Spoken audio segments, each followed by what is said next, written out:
This past week, I was thinking about one of the fights my mom and I had a few months before she died, and was struck by a wave of grief. I realized that I would never get to fight with my mom again. I know that might sound ironic. Why would I miss fighting with someone? Maybe because my mom and I often fought because we disagreed about something, but we cared so much about each other's opinion that we needed the other person to understand our point of view. Maybe because my fights with my mom were always a reminder of how secure our relationship was, that we could be honest about how we felt without worrying about losing each other. Maybe because when someone you love dies, every moment with them, no matter how small or how messy, feels like a privilege. I had no idea what to do with all these feelings that come with this wave of grief, so I decided to turn to art and make a video. Continuing my Recreating Childhood Meals series, this time featuring clips I had saved from my mom's and my days on YouTube. Thank you for tuning in today. Please join my mom and me as we make masala chai. It should be like yes, and then. What really? Yes. This recipe is extra special to me because it was collectively created by my parents and me 11 years ago when I first moved to Canada. Having always lived outside North America, it was so jarring to witness for the first time cultural appropriation on such a large scale, and it made me feel even further away from home. I remember hearing people call chai tea, and that made no sense to me because chai means tea, so it was as though people were saying tea. Not to mention how awful it tasted compared to the real thing. What the Western world was unsuccessfully trying to create is actually called masala chai, which means spiced tea. To reclaim masala chai and heal my homesickness, I called up my parents and asked them how to make masala chai. My dad, who loves masala chai, told me what spices to use, and my mom, who has impeccable taste buds, guided me as I balanced the flavor of the spices. And so this recipe was born. Before I get deeper into the recipe, I want to emphasize that masala chai is such a personal drink. The recipe I share today is a blueprint that you can use, but please feel free to adjust the recipe according to what works best for you. I think it depends on what you like. In the end, which spice you prefer, and you can change the recipe to suit your taste, right? Yeah. Starting with the spices, we measure them in grams for precision, but I'll also share the teaspoon equivalent in case you don't have access to a weighing scale. I'd recommend using whole spices for cardamom, cinnamon, cloves, and peppercorns because spices start to lose their properties like their smell, their flavor, their vibrancy once ground up. And these 4 spices are important flavors in masala chai. And we pounded the spices, but Yeah. if you don't have a mortar pestle, if you want something quick, you could just, I'm thinking, do a cup of tea and then add pinches of powdered spices, whatever you have. For our chai spice mix, we use 12 grams or 3.5 teaspoons of green cardamom pods, 8 grams or 10 teaspoons of ginger powder, 12 grams or 3 to 5 cinnamon sticks or bark, 1 gram or 4 teaspoons cloves, 10 grams or 3 teaspoons of peppercorns, and 1 gram or 1 teaspoon of nutmeg powder. You can also substitute ginger powder for fresh ginger, and just add that to the pot when you're making the chai instead of grinding it with the spices. When adding fresh ginger, I keep the skin on and just smash my piece of ginger with the back of my knife to increase its surface area so that the tea absorbs more of its flavor. Mom pounds spices by hand in the mortar and pestle because this releases the most flavor from the spices and also allows for Mom's loving energy to be absorbed by the spices. But I don't have time or strength to do this in a mortar and pestle, so I use a spice grinder. But if you don't have access to a spice grinder, you can also use a coffee grinder, blender, or even a food processor. Mom pounds the cinnamon first because we always start with the harder and larger spices when grinding. We're looking to grind every spice into a coarse powder. It doesn't need to be too fine because we will be straining the tea at the end. Next up, Mom grinds the peppercorns and cloves together because they are similar in size. And finally, she grinds the cardamom. Don't worry about grinding the cardamom skins because we're going to be straining the tea after. Once all the spices are ground, mix the spices together so that their flavors marry. And there you have your chai spice mix for the next few weeks or months, depending on how often you drink masala chai. The only empty jar my mom had was an old coffee jar, ironically, so she smelled it to make sure it didn't still smell of coffee. And now she's going to show you a real auntie trick.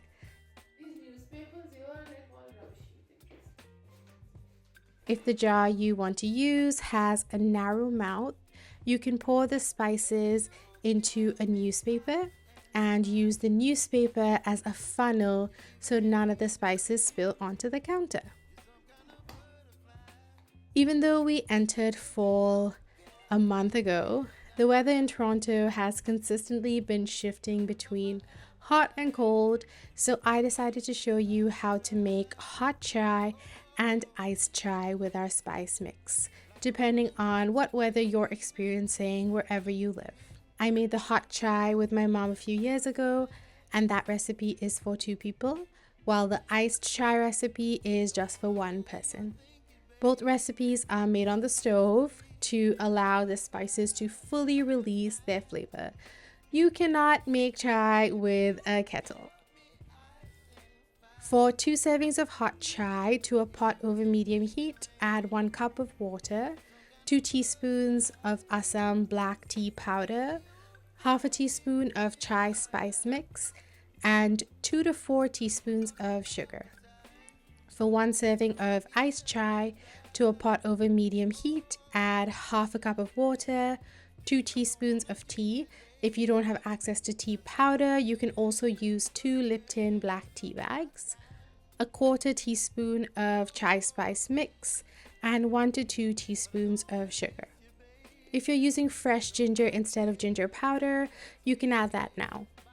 For the hot chai, once simmering, add 1 cup of milk and wait until it simmers again before straining into your cups.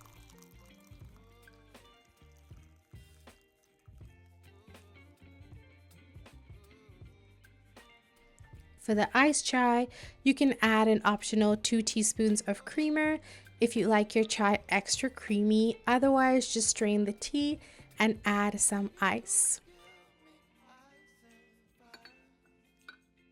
Fill a glass with some milk, and once the tea is chilled, add the ice and the tea to the glass.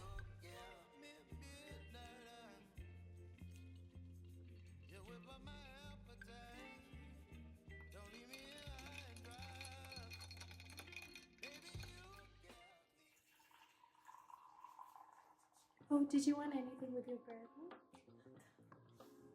Salted, right? Yep. Salted. Okay, cheers. Ooh, the bubbles came on.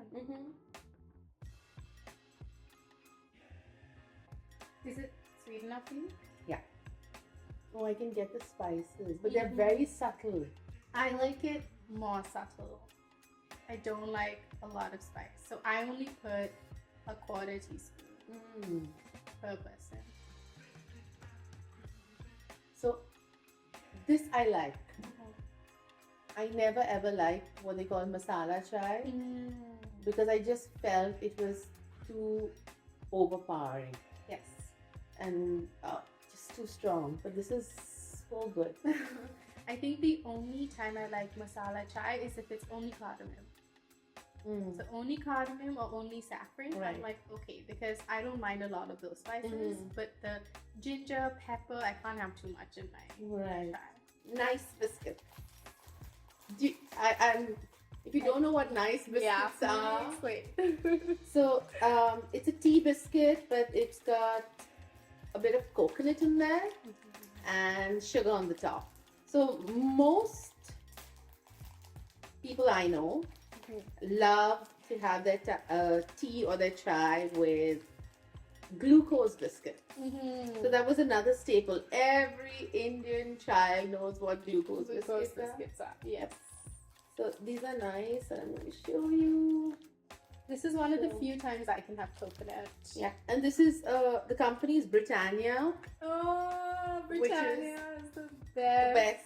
So can you see it's got sugar sprinkled on top, and then I just love to.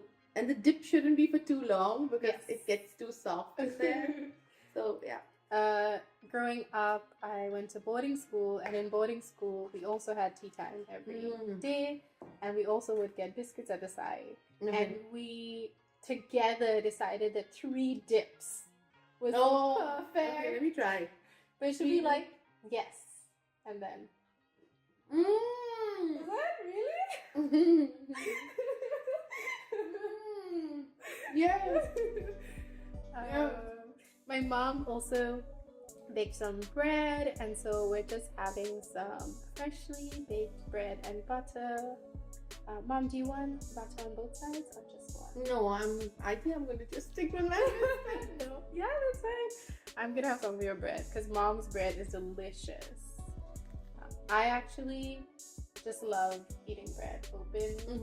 You actually used to do this growing up. You would cut off bits of bread and then just put butter on it like this. Yeah, it must be my one French gene. I don't know. Because they say, well, I don't, you're not supposed to put butter on the entire loaf.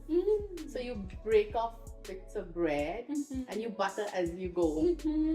So, yeah, that must be my one proper gene. And I feel like, is bread and butter and tea, is that a combo? Because this just tastes so good together.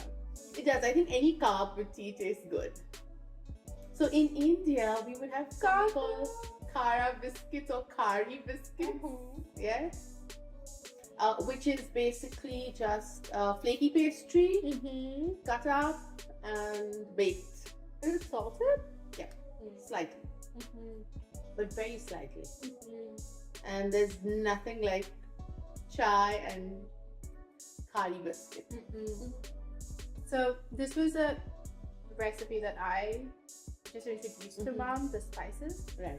Would you change any of the spices? So I thought the pepper would be too much, but it isn't. And pepper's really good for you when you have a cold. I know that pepper's really good. I would think that you could up the ginger a bit. So I purposely put less ginger because I know you're not a fan of ginger. The spices are something that you can play around with. What's more important is the water to milk ratio and then the tea to masala ratio. Okay. So the way that I like it, because we like our masala a little subtler, I will do a teaspoon of tea with each of us, and then a quarter teaspoon of masala. Okay. So if you want more masala, you can do a half. If you want less masala, you can do an 8. And then for the milk to water, I think half a cup of water and half a cup of milk works best per person for us, because we like milky, creamy. drinks, but if you don't like things very milky, you can do less milk and then more water. Right. And it also depends on what milk you're using. Yes. We use the 3%. Would you Yes, guess? I will say you have to use whole milk. You have to use 3.25%. I've used it with skimmed milk or like 1%, 2%. It just really thins the tea out. Right. I would not recommend. Right. These are all memories, right? Yes. So what you're used to growing up. Yes. In India, the milk is significantly thicker and creamier. Yes. And so, well, if you don't have 3% and you only have the 2% or 1% skim, whatever, just don't do water. Do only milk. That's a really good idea. Yeah. So, really because sometimes you don't want to go and buy something just for one. I mean, we naturally just drink the 3.25, so it's always in our fridge. I'm still figuring out a good vegan option. If y'all have any ideas, please comment below, because I've tried a few. The nut milks like almond milk, cashew milk, they're a little too thin for my liking. Right. What about oat? I was thinking oat. So recently Mom and I have got into oat. Well, I have really got into oat milk. So oat is something I want to try. I also am I feel like coconut milk would be a good I was about to say coconut, but then you get a coconut flavor as well. So it depends on whether you like it. And I think certain types of soy milk might work. I don't like the super thinned out soy milk that you get in grocery stores, but I really like the soy milk that I can find in some Chinese stores. So I'd be more open to trying out that soy milk. But if you have any other options, or if you've made chai before with a dairy-free alternative, we'd love to hear it. Yes. We always love to learn. Before we started shooting, Mom really wanted to cool the tea the way that they do in India. I just wanted to mention that because a little bit of like a cross-cultural tea fact. When you cool tea with 2 cups, bubbles form on top of the tea, and in Taiwan, originally that was bubble tea. So if a lot of people think the tapioca is why they call it bubble tea, it's actually not. Can we take a break and like go and have our chai? Thank you so much for tuning in today and watching a video that is so personal to me. Before I go, I want to share some Ayurvedic wisdom about masala chai. According to Ayurveda, your spice box is your medicine box. Spices are high in antioxidants and therefore can be used to prevent and protect against disease. Incorporating spices into your daily life is a great way to boost your immune system. So basically, masala chai is a health food. To break the spice mix we use today, cardamom, aka my favorite spice, helps your body digest your food better. Ginger helps reduce inflammation. Cinnamon helps regulate your blood sugar. Cloves help with liver health. Peppercorns help to reduce gas. And nutmeg helps to boost your mood. Now everyone is going to know you have chai. They're probably They're gonna know that bye and say, Kirsten, can we have tea? Let's just meet for a cup of tea. Okay, thanks so much for watching. If you enjoyed, please like and subscribe, and we'll see you next time. Yes, we're on a tea break.